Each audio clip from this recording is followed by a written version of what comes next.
अगर तुम सरकारी नौकरी की तैयारी कर रहे हो तो इसका मतलब सिर्फ पढ़ना नहीं होता है कि अगर तुम किसी नौकरी की तैयारी के लिए तुमने फॉर्म भर दिया है तो बस अब किताबें ले आए तुमने पढ़ना चालू कर दिया। नहीं, इससे एग्ज़ाम कभी क्रैक नहीं होगा।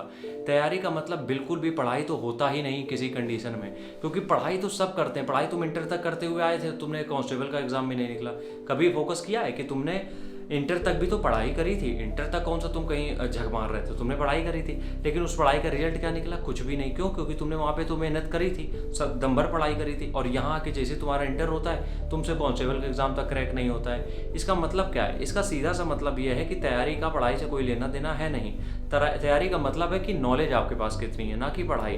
अब यहाँ पे आप समझते हैं इसके पीछे लॉजिक क्या होता है। देखो, जब भी तुम तैयारी करने उतरते हो तो तैयारी करने में पढ़ाई इसलिए मैटर नहीं करती है। एक बार सोच के देखो, तुम कक्षा 8 या 9 में जब हम लोग थे, हम लोग पास किताबें थी और वो किताबें ये बता दिया जाता था कि इस किताब से ही आएगा। और सीबीएसई तो हम है नहीं सीबीएसई से, लेकिन सुना है कि सीबीएसई में तो ऐसा भी होता है, वो चैप्टर्स तक बता देते हैं कि इन चैप्टर से पूछा जाएगा।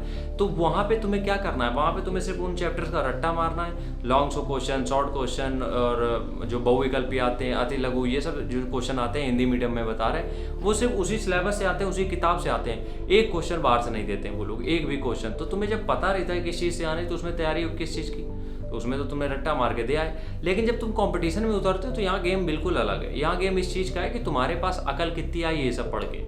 यहाँ पे गेम इस चीज़ का है जो तुम पढ़े हो इससे सीखे क्या हो। और वहाँ पे क्या था, जो तुम पढ़े उसको लिख दो बस। यहाँ पे क्या है, जो पढ़ रहा है उससे सीख क्या रहे हो। तो इस वजह से जब भी सरकारी नौकरी की तैयारी करते हो तो इसको तैयारी करने आए हो तो ये कोई पढ़ाई नहीं होती।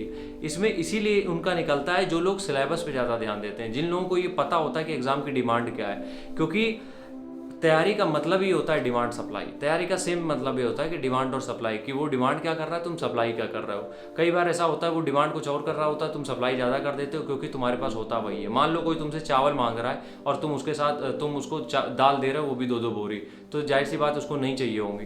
तो इसलिए तुम्हें समझना पड़ेगा, जब भी सरकारी नौकरी की तैयारी करने उतरते हो तो यहाँ पे तुम्हें कोई पढ़ाई नहीं करनी है, तुम्हें कोई 6 किताबों का रट्टा नहीं मारना है, तुम्हें कोई पूरी किताबें मतलब ख़त्म करके उसमें एग्ज़ाम देने नहीं जाना है। क्योंकि अगर तुम इस तरीके से चीज़ें कर रहे हो तो यकीन मानो तुम्हारा सिलेक्शन नहीं हो पाएगा, बिल्कुल नहीं हो पाएगा। और तुम्हारा सिलेक्शन बहुत दूर दूर तक भी नहीं होना है। क्योंकि तैयारी का मतलब ही क्या होता है कि तुम्हारे पास 6 किताबें हैं, तुमने उनको रट्टा मार दिया, और जब तुम एग्जाम सेंटर में बैठते हो तुम देखते हो इन किताबों से यार कुछ आ ही नहीं रहा है, क्योंकि वो किताबों से कुछ पूछता ही नहीं है। हो सकता है 50% क्वेश्चन आ भी जाए, लेकिन बाकी के 50% किताबों से नहीं होते हैं। तो इस कंडीशन में तुम्हें ये चीज़ समझनी पड़ेगी कि जब भी तुम किसी भी एग्ज़ाम की तैयारी करते हो तो वो पढ़ाई नहीं होती है, वो होती है पूरी स्ट्रेटजी।